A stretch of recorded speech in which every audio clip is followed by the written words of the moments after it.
Hello साथियों, स्वागत है आपका अपने YouTube channel PVS education hub पे। और मैं प्रवीण शर्मा आप लोगों को पढ़ा रहा था बायोलॉजी, जिसमें हम पढ़ रहे थे कोशिकांगक के बारे में। जिसमें हमने कोशिकांगक में पहला जो कोशिकांगक था कोश केंद्रक, उसके बारे में हमने अध्ययन कर दिया था। और मैंने आपसे वादा किया था कि मैं केंद्रिका, ये जो पार्ट है केंद्रक का, जो केंद्रक के अंदर पाया जाता है, मैंने बताया था आप लोगों को कि मैं इसका अलग से एक वीडियो लाऊंगा। तो ये वीडियो केवल केंद्रिका पे डिपेंड है, ठीक है। और ये वीडियो में केवल केंद्रिका के बारे में ही डिटेल अध्ययन किया जाएगा हम लोग। तो आइए जानते हैं केंद्रिका के बारे में, ठीक। तो केंद्रिका को एक और नाम क्या है, केंद्रिक भी बोलते हैं। केंद्रिका का एक और नाम क्या है, केंद्रिक। इसको केंद्रिक भी बोलते हैं और केंद्रिका भी बोलते हैं। तो आपको जो आप बुक देखेंगे तो आप कंफ्यूज मत होइएगा, ये केंद्रिक और केंद्रिका को लेके। इसका नाम केंद्रिक भी और केंद्रिका भी है, ठीक है। सॉरी।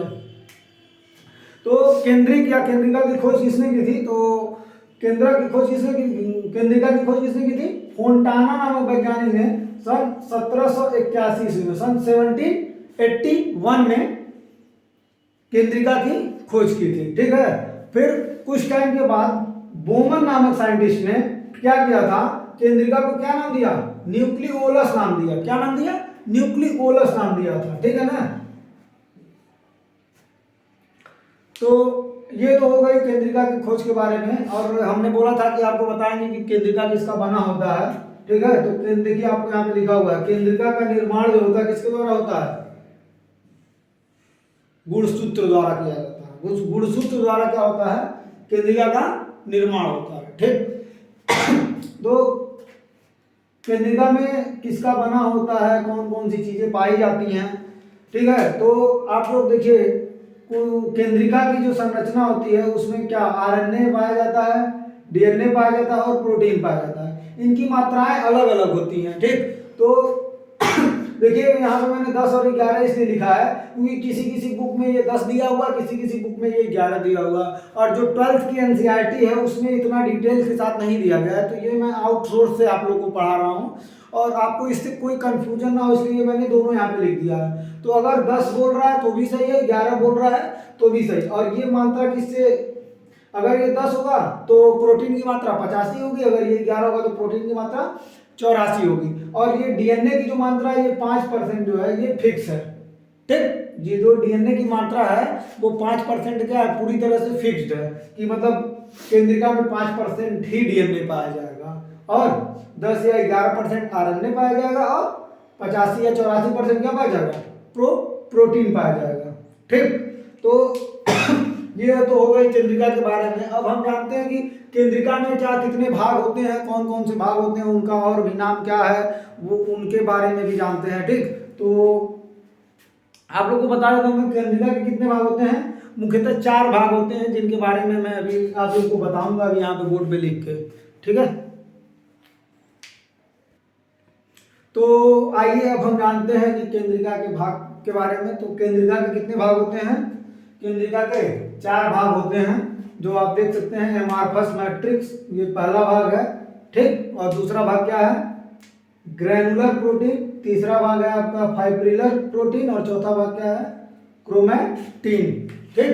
तो एमार्फस मैट्रिक्स के बारे में जानते हैं कि इसका एक और नाम भी, इसे क्या बोलते हैं, इसे पार्स एमॉर्फा भी कहते हैं, ठीक है। एमॉर्फस मैट्रिक्स को पार्स एमॉर्फा भी कहते हैं, ठीक। दूसरा क्या है, ग्रैनुलर प्रोटीन। तो इसके बारे में क्या है कि सॉरी, यह प्रोटीन और RNA का बना होता है। किसका बना होता है? प्रोटीन और RNA का बना होता है, जिसमें प्रोटीन और RNA के बीच रेशियो कितना होता है, क्रमशः 2 और 1 का रेशियो होता है। मतलब प्रोटीन के 2 मॉलिक्यूल्स पाए जाएंगे और RNA के 1 मॉलिक्यूल्स पाए जाएंगे, ठीक है। और इसे न्यूक्लियोलर राइबोसोम भी कहते हैं। किसको? ग्रैनुलर प्रोटीन को क्या कहते हैं? न्यूक्लियोलर राइबोसोम भी कहते हैं। और केंद्रिका का जो तीसरा भाग है वो कौन सा है, फाइब्रिलर प्रोटीन। तो यह किसका बना होता है, यह राइबो न्यूक्लियो प्रोटीन का बना होता है। किसका बना होता है? राइबो न्यूक्लियो प्रोटीन का बना होता है। और चौथा भाग कौन सा है, सॉरी, चौथा भाग जो है आपका है क्रोमेटिन। यह किसका बना होता है, ये फ्लूजन पॉजिटिव होता है। क्या होता है, फ्लूजन पॉजिटिव होता है। इसके कितने भाग होते हैं, 2 भाग होते हैं। केंद्रिका के भाग में एक भाग इसका क्या है, क्रोमेटिन है, ठीक है। और इस क्रोमेटिन के कितने भाग होते हैं, 2 भाग होते हैं। पहला भाग कौन सा है, पेरीन्यूक्लियोलर क्रोमेटिन, और दूसरा भाग कौन सा है, इंट्रान्यूक्लियर क्रोमेटिन। देखिए, पेरीन्यूक्लियर क्रोमेटिन और इंट्रान्यूक्लियर क्रोमेटिन। तो उम्मीद करता हूं कि आप लोग को ये केंद्रिका के जो चारों भाग हैं डिटेल में समझ में आ गए होंगे कि कौन कौन से भाग होते हैं। इनका जो दूसरा नाम है वो भी आपको समझ में आ गया होगा, और क्रोमेटिन के जो दोनों भाग होते हैं इसका नाम भी आपको पता चल गया होगा, ठीक है। पेरीन्यूक्लियर क्रोमेटिन और इंट्रान्यूक्लियर क्रोमेटिन। तो सॉरी, केंद्रिका के बारे में ये डिटेल है, और इसी के साथ ये वीडियो यहीं पे समाप्त होता है। ये वीडियो थोड़ा सा छोटा होगा बाकी वीडियो से, क्योंकि मैंने केवल एक पार्ट जो होता है ना, काफ़ी छोटा इसमें टॉपिक ही उठाया था।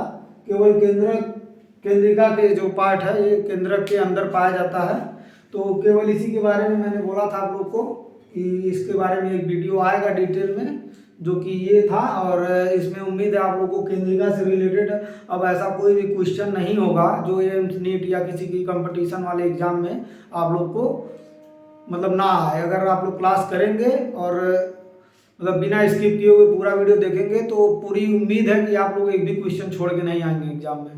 तो धन्यवाद, इसी के साथ